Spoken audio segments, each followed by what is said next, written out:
Essa prática aqui, a gente vai começar a estudar o 6555. Ele pode ser configurado no formato de monostável, que daí ele vai servir como temporizador, como astável, que daí ele funciona como um oscilador, né?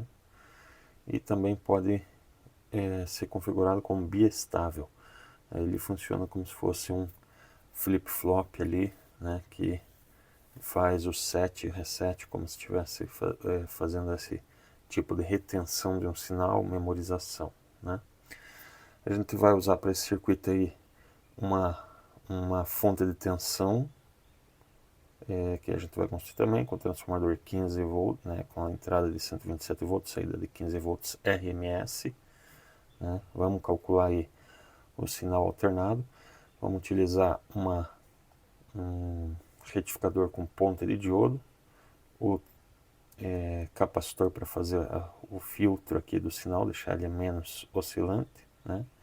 Ou diminuir a oscilação dele, e o regulador de tensão 7812, que vai deixar o sinal constante e contínuo na saída aqui para alimentar o LM555 aqui, tá?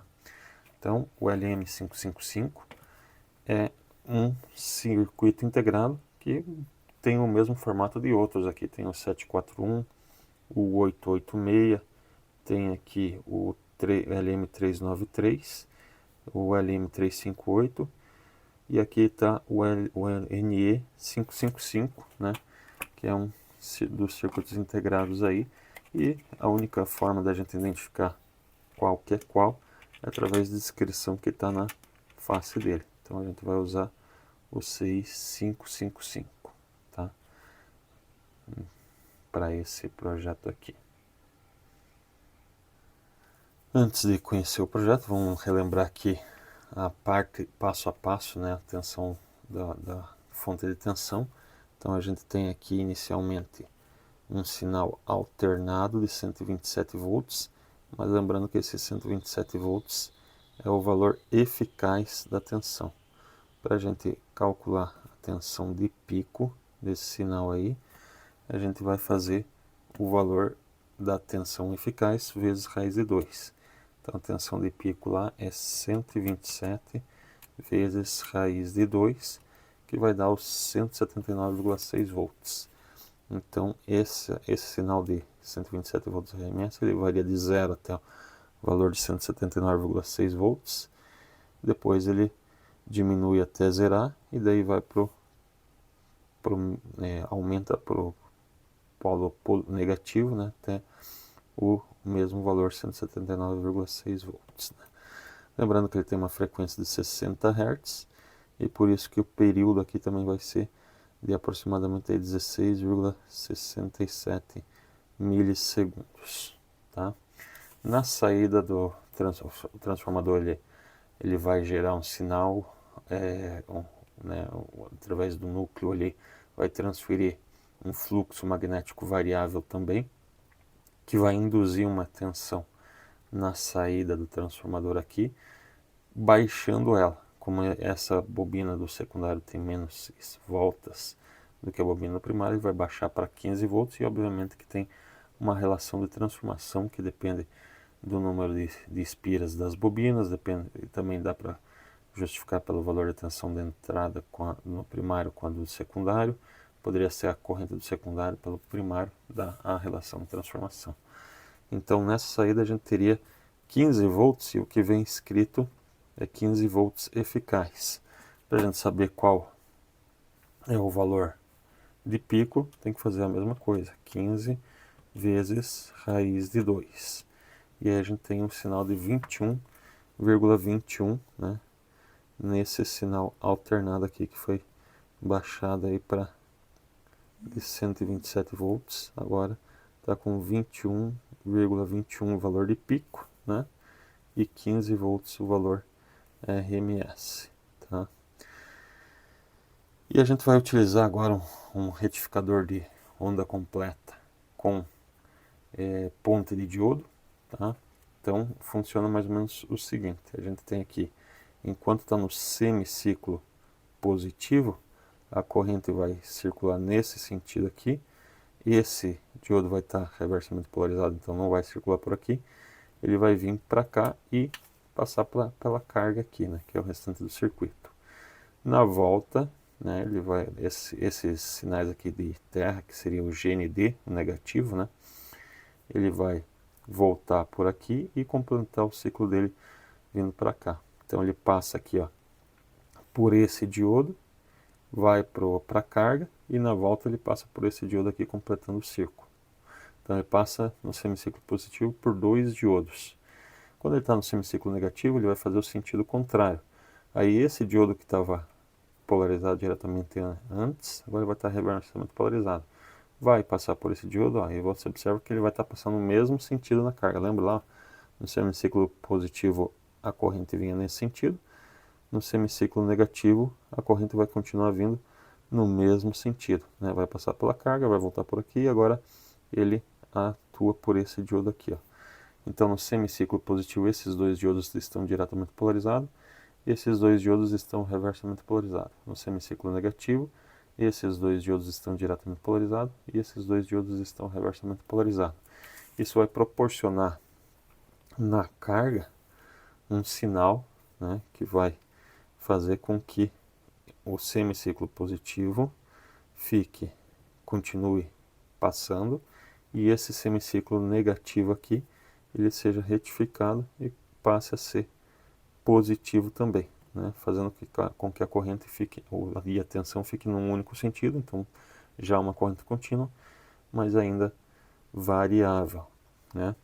Ele vai perder aqui, vai ter uma queda de tensão considerada aí de 0,7 volts em cada diodo. Então, como são 2 diodos em série em cada semiciclo, ele vai perder 1,4 volts.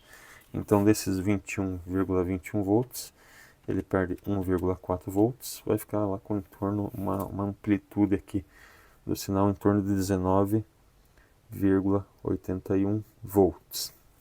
E aí, claro, a gente vai colocar um filtro aqui, que pode ser calculado também, utilizando a fórmula lá para capacitor de filtro, né, que é igual à corrente que a gente deseja para carga, divididos por 2 vezes a frequência do sinal, vezes a tensão de Ripple, né, desejada aí. Essa tensão de Ripple ela vai eliminar um pouquinho a ondulação com o filtro, então a gente estipula mais ou menos o valor de 10% da tensão que a gente está recebendo. Então, para esse caso aqui, você pegaria lá o capacitor igual à corrente. A corrente teria que ser a corrente da carga, tá? Então, a gente não vai utilizar uma corrente tão grande, porque vai ser um circuito que a gente vai utilizar um LEDzinho para testar ali, tá? Mas vamos supor aqui que é a corrente total do nosso transformador que é de 600 mA. Então, vou colocar 0,6 que fica mais fácil, né? Divididos por 2 vezes a frequência, que não é mais 60 Hz, porque agora o sinal está sendo repetido a partir daqui, então ele virou 120 Hz, né? Vezes o 10% aí do valor de pico aqui, que seria 19,8. Então vai dar vezes 1,98 o valor do Ripple, né, máximo, que é uma variaçãozinha que vai dar aqui no sinal de entrada. Então, fazendo esse cálculo aí, né, a gente vai chegar lá 600 mA divididos por 2 vezes os 120 vezes o 1,98 volts de tensão de Ripple, ele deu aqui 1,262 milifarad, tá? Ou 1.262 microfarad, que é a forma que vem os capacitores. O capacitor comercial mais próximo a esse valor seria o de 1.200 microfarad, né? Então, e daí tem a tensão máxima, como a tensão de pico aqui que a gente vai ter é 19 volts, né? Então esse capacitor aí tem que suportar pelo menos uns 25 volts aí, né, no mínimo, para não acabar danificando também, porque o anterior a ele seria 16 volts, mas como a tensão de pico é 19,81, ele vai ter que suportar. Então esse sinal aqui, ele ia ser transferido e ia ficar mais ou menos nesse sentido. Enquanto está carregando, aumentando a tensão aqui, ele vai carregar, daí ele vai começar a descarregar, não vai descarregar tudo, né? Vai ter uma variaçãozinha só de 10%, vai começar a carregar de novo e assim sucessivamente. Então ele vai deixar mais estabilizado aqui o sinal. E por fim, né, a gente vai usar o regulador de tensão 7812, que ele aceita para o 7812, né, daí ele aceita, ele permite corrente até de 1 ampere, até 1 ampere na saída, tá? E ele estabiliza aí a tensão para 12 volts. Existe o 7805, que estabiliza para 5 volts, aí são outras tensões, tá? Ele tem que ter aplicado aqui numa tensão na entrada dele 2,5 volts a mais do que o 12 aqui, né? Então ele teria que ter lá o 14,5 volts e ele aceita a tensão de entrada até uns 25 volts ali, tá? Você não pode ultrapassar muito essa tensão máxima aqui na entrada e também não pode ser abaixo da tensão mínima, que é 14,5, que daí ele não consegue regular tensão para 12 volts.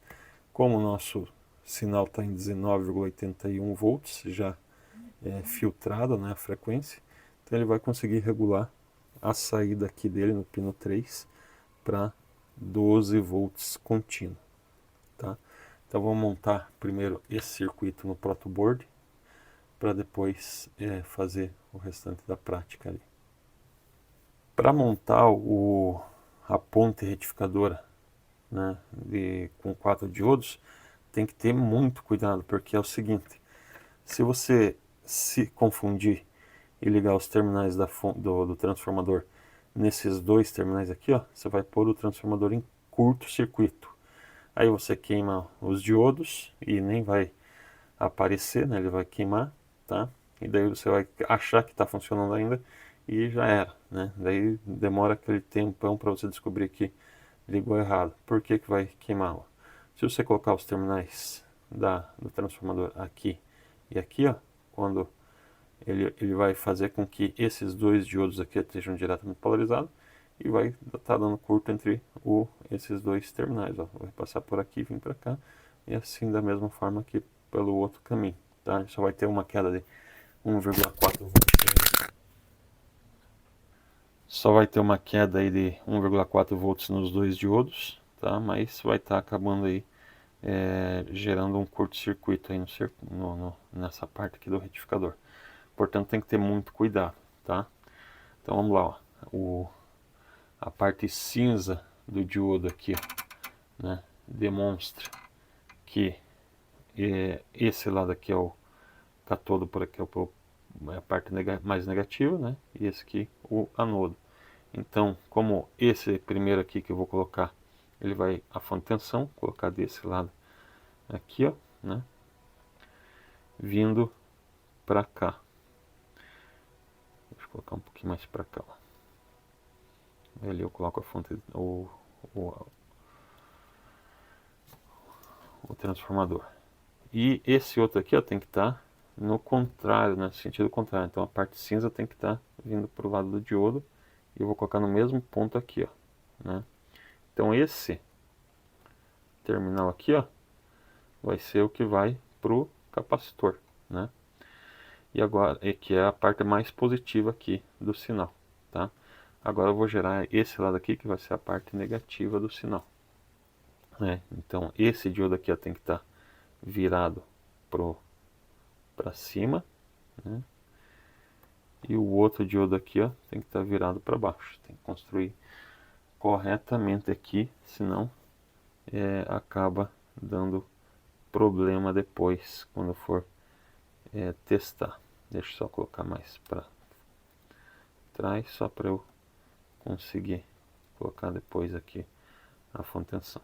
Então o lugar que vai o transformador é entre esses dois pontos. Eu estou construindo exatamente como está aqui, ó, para ficar fácil de identificar onde que vai o transformador, né? Como o transformador aqui, ó, é o 15 mais 15, né?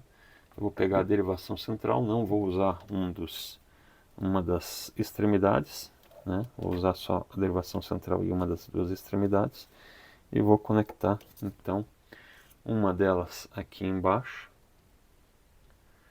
e a outra lá em cima, tá? Então agora eu tenho aqui, ó, por onde vai sair o positivo do retificador, mesmo oscilante ainda, e aqui vai ser o negativo. Como esse lado aqui vai ser o negativo para todo o circuito posterior, eu já vou colocar ele aqui, né, na barrinha do negativo. Esse lado aqui eu não vou colocar na barrinha do positivo, porque eu ainda tenho que filtrar esse sinal e fazer a regulação para 12 volts, né? Então, para fazer a filtragem do sinal, eu vou utilizar o capacitor de 1,2 ou 1200 microfarad. Então, tá na mão ele aqui, ó, ele tem que vir do ponto do positivo do retificador aqui, né, e vir para o negativo, que é esse lado que eu já coloquei na barrinha. Então vamos colocar lá, ó. Lembrando que ele tem polaridade, tá? Você tem que colocar certo. Esse aqui é um capacitor eletrolítico. Se colocar no contrário, ele vai acabar às vezes explodindo o capacitor ou danificando aí o circuito. Então filtrei o sinal.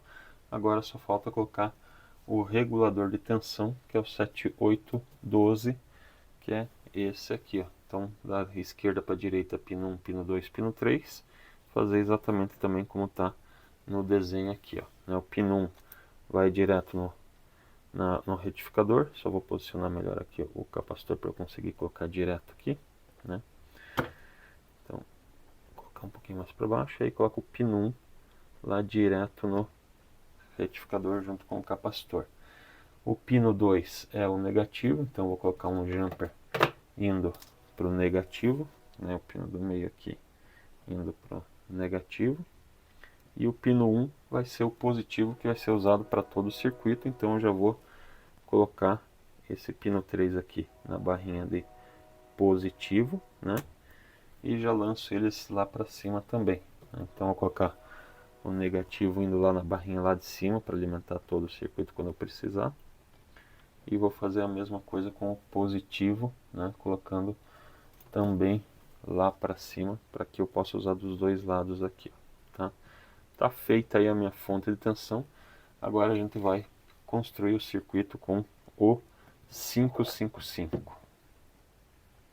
Antes de ir para o 555, vale dar uma medida, né, na saída da fonte de tensão ali, na saída do 7812, né, para verificar se está tudo ok.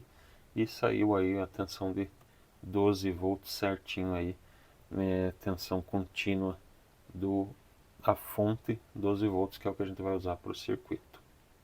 Então 555, conhecendo ele é um circuito integrado, como a gente já falou anteriormente.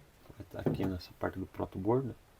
Parecido com o mesmo formato de outros circuitos integrados, onde o chanfro dele vai indicar aqui o pino 1. Então se você pegar ele virado, o chanfro virado para a esquerda, o pino 1 é o primeiro de baixo. Daí tem pino 1, 2, 3, 4, e daí o 5 no sentido anti-horário, né? 6, 7, 8. O que representa cada pino dele?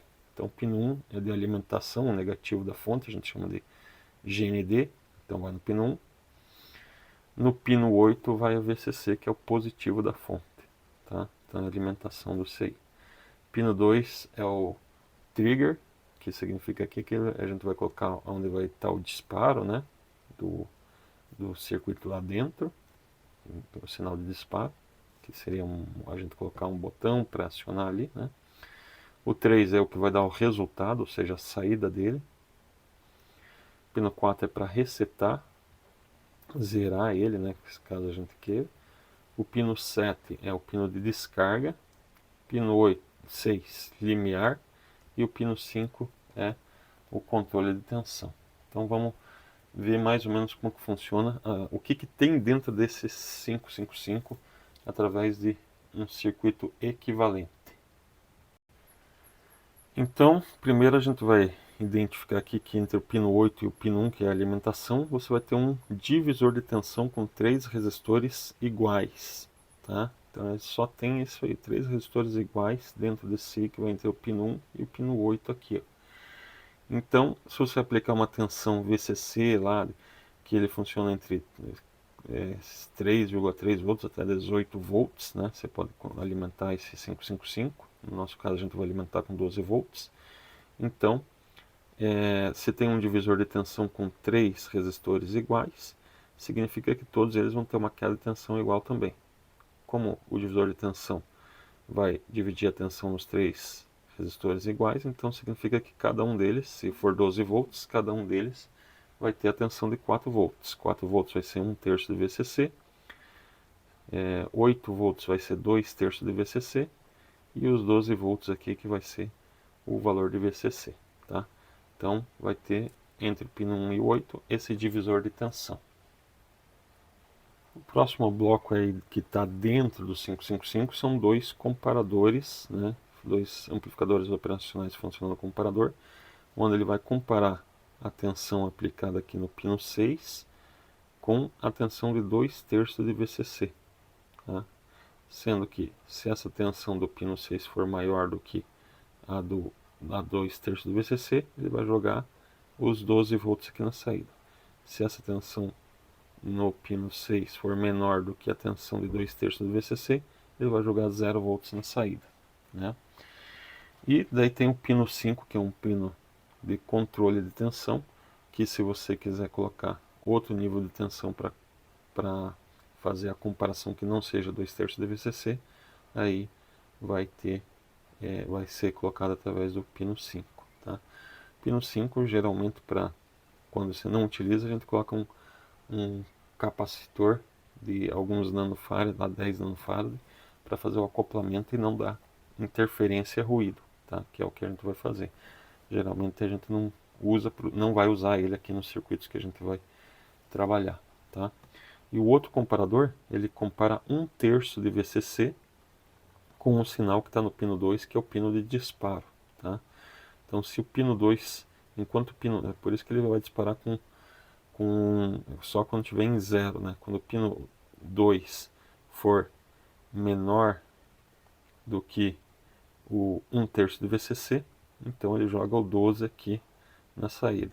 Se o pino 2 for maior do que 1/3 de VCC, aí ele vai jogar 0 volts aqui na saída.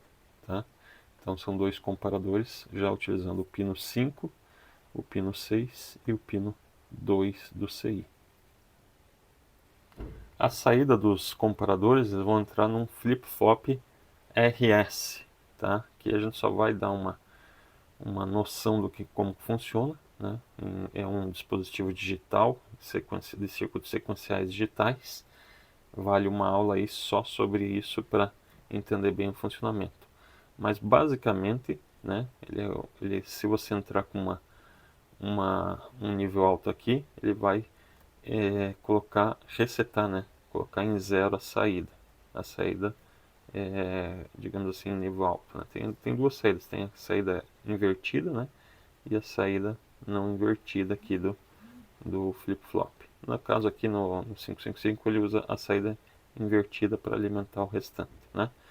Então, e aqui é para setar, ou seja, acionar. Então, se você colocar um sinal 1 aqui, ele vai colocar essa saída em 1 e essa aqui em 0. Mais ou menos nessa tabelinha que foi colocada aqui embaixo. Ó. E ele tem a situação de memória também, né, que é importante. Se você colocar 0 nas duas entradas, ele mantém o estado anterior. Por exemplo, se a saída Q invertida está igual a 0 e tiver as duas entradas aqui igual a 0, vai se manter em 0. Né? Daí se você apertar o R lá, colocar 1 no R, essa saída invertida vai ficar igual a 1, né? Estado lógico 1. E se voltar para 0, 0, ela mantém esse estado, tá? Daí para voltar a 0, você tem que jogar 1 no S. Isso para saída invertida. Obviamente para saída não invertida, aí seria o contrário, né? 0, 0 manteria o valor de Q da saída anterior. Se jogar 1, que é setar, vai levar para nível alto. E se jogar 1 no R, vai resetar aqui.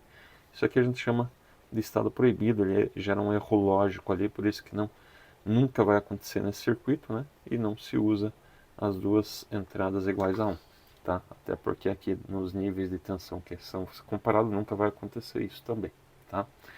Então vamos ver o que acontece aqui com essas informações que a gente passou lá. Então, se a tensão do nível do pino 6 for maior do que 2/3 do VCC, então aqui vai estar igual a 1.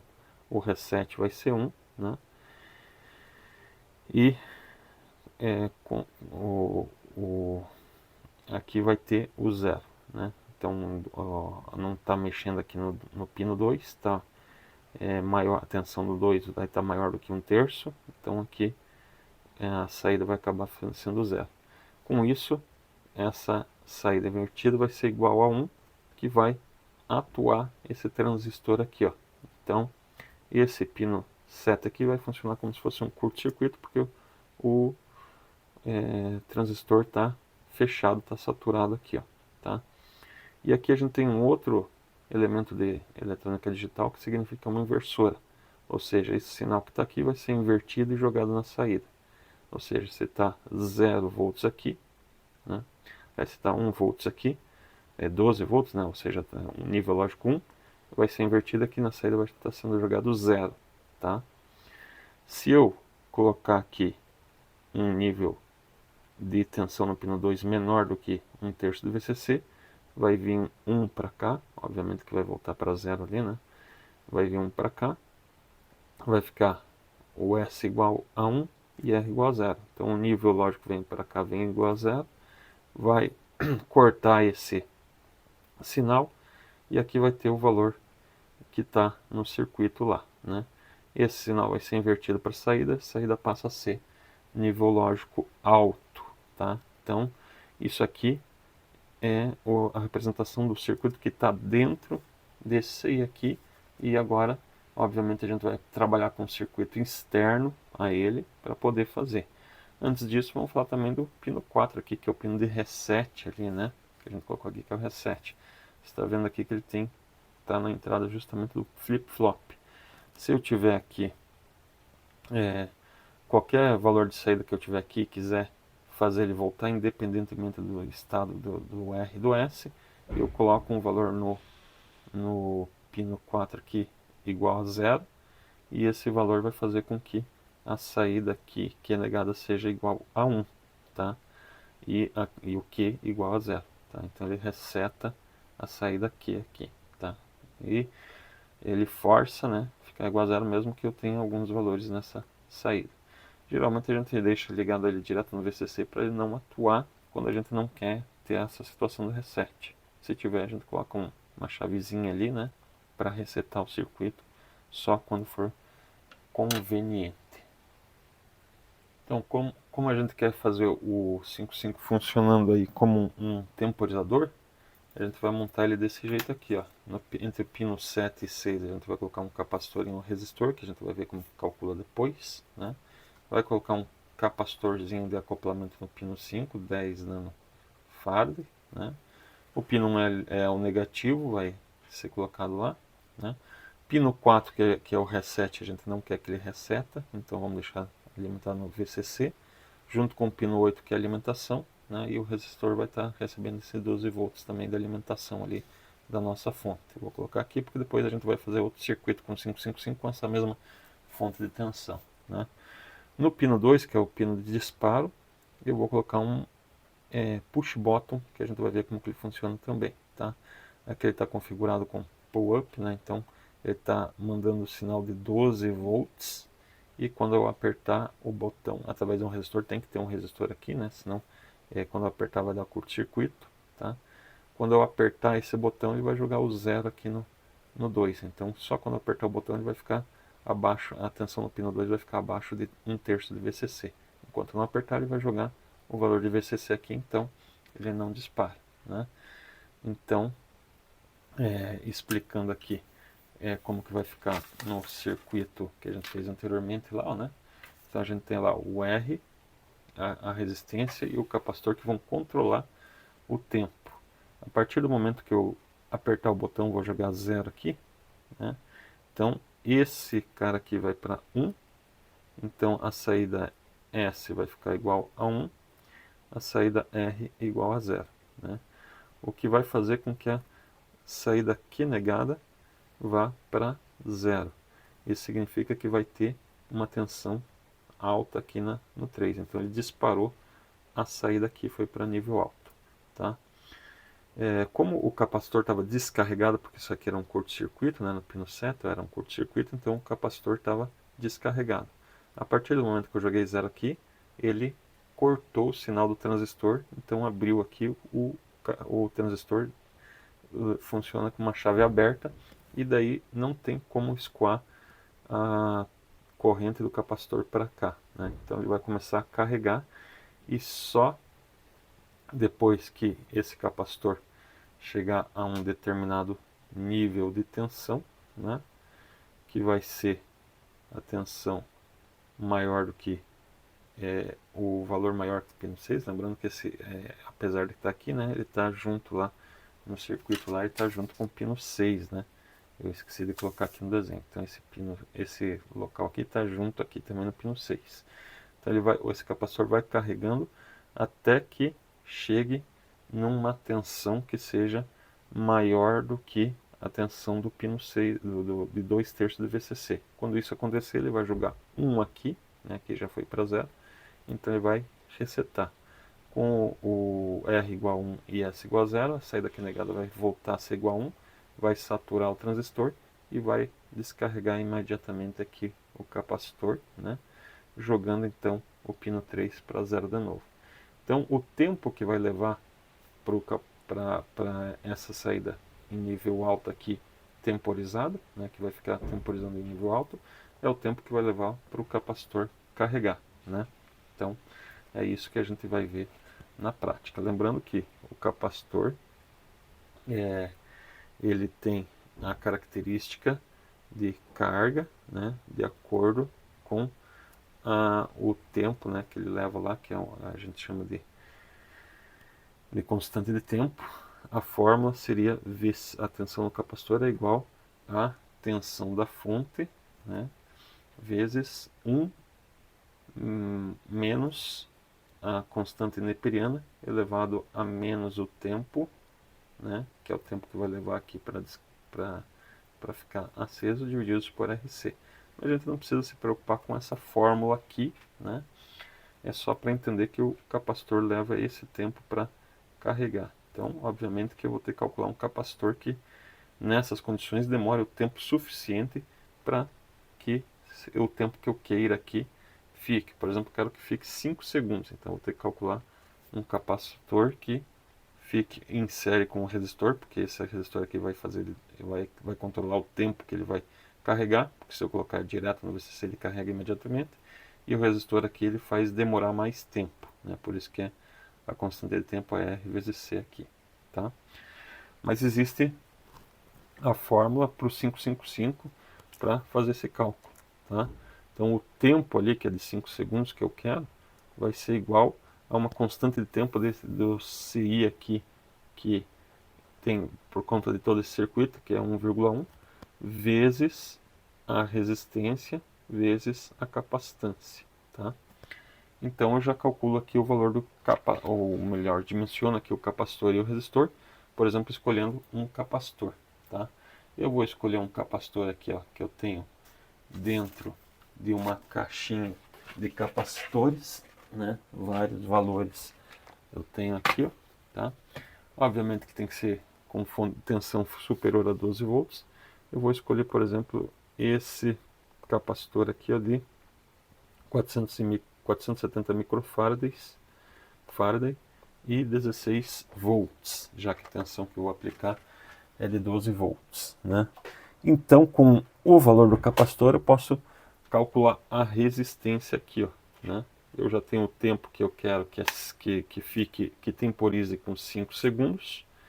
Então vai ser igual a 1,1 vezes o resistor que eu vou calcular, vezes o capacitor, que é 470 vezes 10 a menos 6. Então eu passo esses dois valores que estão multiplicando para o outro lado, dividindo. Eu vou ter então a resistência igual a 5, que permanece 5 segundos, né?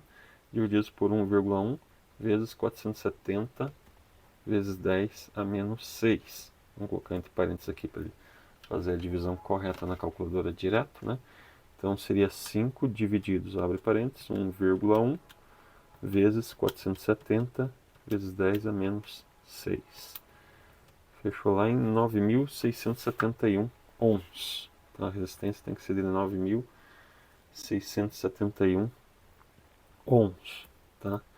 Tenho que fazer um circuito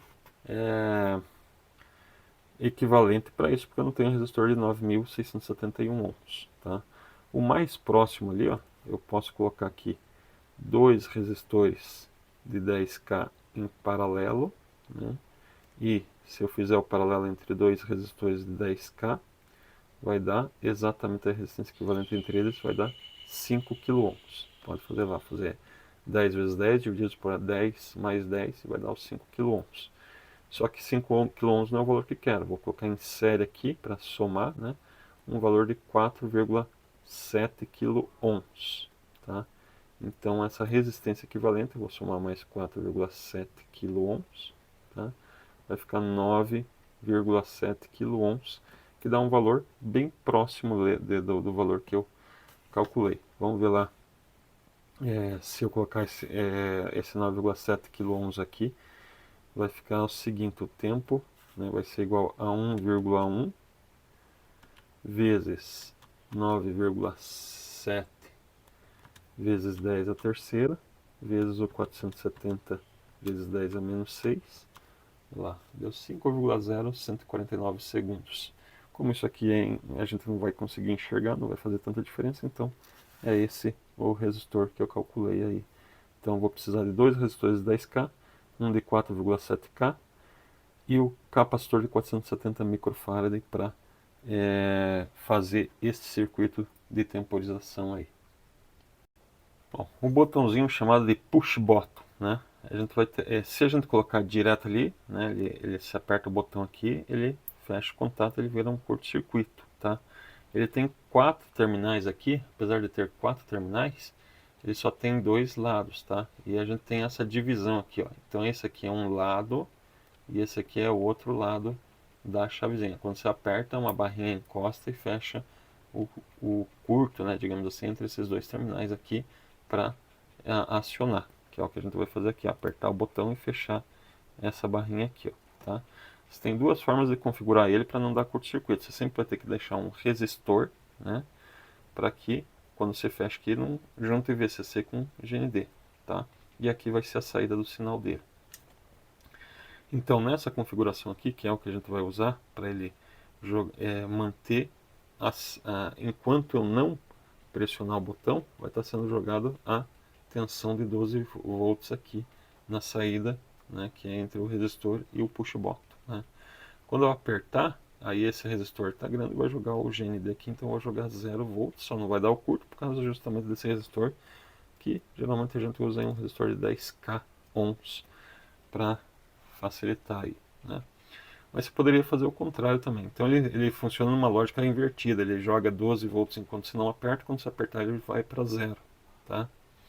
A gente pode considerar aí mais tarde aí como se fosse um contato normalmente fechado. A outra forma de se configurar é justamente como se ele fosse um contato normalmente aberto. Então você joga o VCC no botão e o resistor no GND. Enquanto você não apertar, você está jogando o 0 volts aqui para a saída, né? 10 kΩ também, então 0 volts. A partir do momento que você apertar, essa resistência é muito alta, então a tensão vai vir para cá e você joga os 12 volts para cá, né? Então aqui você desliga quando você aperta, liga quando você desaperta. E aqui você liga quando você aperta e desliga quando você desaperta, tá? No caso aqui no circuito a gente vai usar esse formato aqui, né, para fazer o nosso circuito ali do push button. Então, lembrando aqui que esses dois lados são o mesmo lado, né, aqui, e o outro lado aqui é onde que a gente vai, um lado então a gente vai jogar no resistor e o outro lado a gente vai jogar no GND da fonte, no negativo da fonte. Então na montagem do circuito eu fiz lá, ó, posicionei aqui, ó, num pino aqui o positivo, né, que está vindo lá o positivo, vindo para um lado do push button, né, e o outro lado que eu deixei desse lado aqui, ó, né, eu vou jogar direto no GND, tá? E a parte de cima aqui, ó, né, que está junto com o resistor, essa parte que está junto com o resistor, e tem que ser ali, senão vai dar errado, tá? Então tá vendo aqui, ó, que é entre o resistor e o push button, tá? Então esse terminal aqui, eu vou jogar no pino 2 do CI. Só que eu coloquei ele pro outro lado, deixa eu só inverter ele aqui para ficar conforme a gente está acostumado a usar, que é o chanfro aqui virado para a esquerda, né? E daí o pino 2 seria esse segundo pino aqui, ó, tá? Então tá conectado aí. Fiz a primeira conexão aqui do push bottom. Vamos fazer a ligação aqui já alimentando o pino 1 que vai para o negativo também, né? Então pino 1 aqui vai para o negativo. Conectando aí o pino 8 e pino 4 que vai para o positivo. Então pino 8 e o pino 4 também vão para o positivo.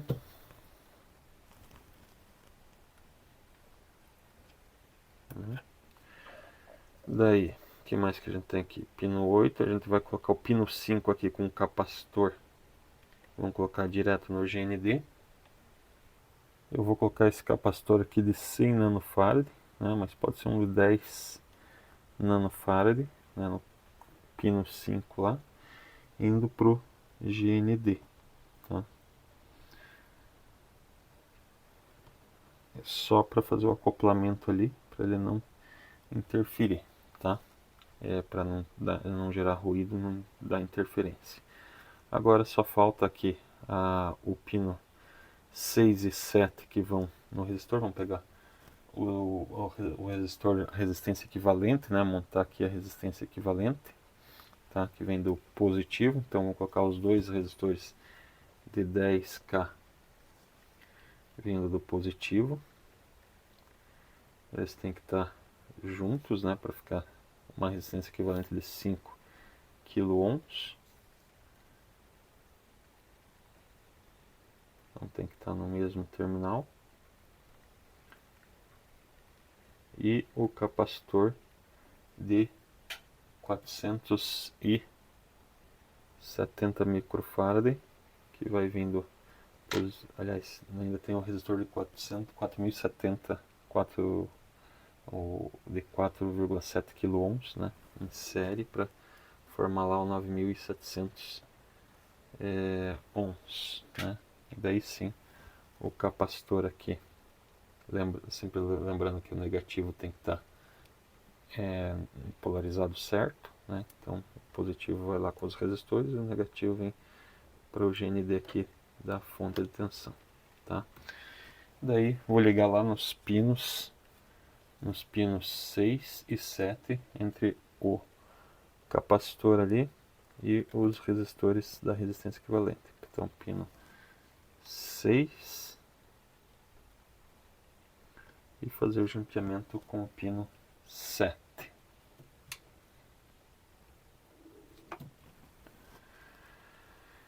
Isto posto, é só fazer um teste nele para ver se está funcionando. Mais um detalhezinho que foi visto agora na hora que eu estava testando. Então o push button que eu tinha colocado nessa saída aqui, que é o mesmo terminal do outro, mas às vezes ele dá um certo mau contato, então eu tive que colocar para o lado de lá, né, para ficar do mesmo lado que eu coloquei o resistor. Daí ele ativa, senão ele não consegue ativar alguns maus contatos da parte construtiva aí do push button, tá? Então, a partir do momento que eu apertar esse botão aqui, ó, né, vamos colocar para fazer uma análise aí desse circuito. Então, fazendo a medição lá no multímetro, no botão ali, entre o resistor e o botão, né, como esperado está com quase 12 volts. Quando eu apertar, vai para 0 volts. Desapertando, ele volta a 12 volts. E aí a gente vai verificar agora no osciloscópio como fica o sinal quando eu pressiono o botão ali, tá? Então, quando eu apertar o botão, ele tem que dar o tempo aí mais ou menos de 5 segundos em nível alto lá na saída do pino 3 que eu estou medindo lá. Então lá, vamos só esperar ele voltar lá por início para a gente fazer lá. Então lá, apertei o botão, contou o tempo lá que tá, vai dar uns 5 segundos, vou dar um stop lá, foi para nível baixo. Então dei um stop aqui para a gente fazer as medições, né? Vamos colocar aqui posicionar bem no centro ali. Então tá com 1 segundo por divisão e 2 volts por divisão. Então, ó, o sinal aqui, quando eu apertei o botão, ele foi para 2, 4, 6, 8, 10, 12 volts. Contou lá o tempo de 1, 2, 3, 4. Só não está bem em cima ali, vamos só posicionar melhor certinho aqui, ó. Olha lá. Deu 1, 2, 3, 4 e está chegando pertinho lá dos 5, né? Não deu exatamente, está com 1 milissegundo por divisão. Ele está chegando no próximo lá dos 5 segundos. Não deu bem 5 segundos, mas está bem próximo lá. Então é isso aí. Se eu colocasse um LEDzinho para acender, ele ia acender o LED, ia ficar esse tempo aqui aceso e ia apagar esperando apertar o botão novamente. É isso a prática de hoje então.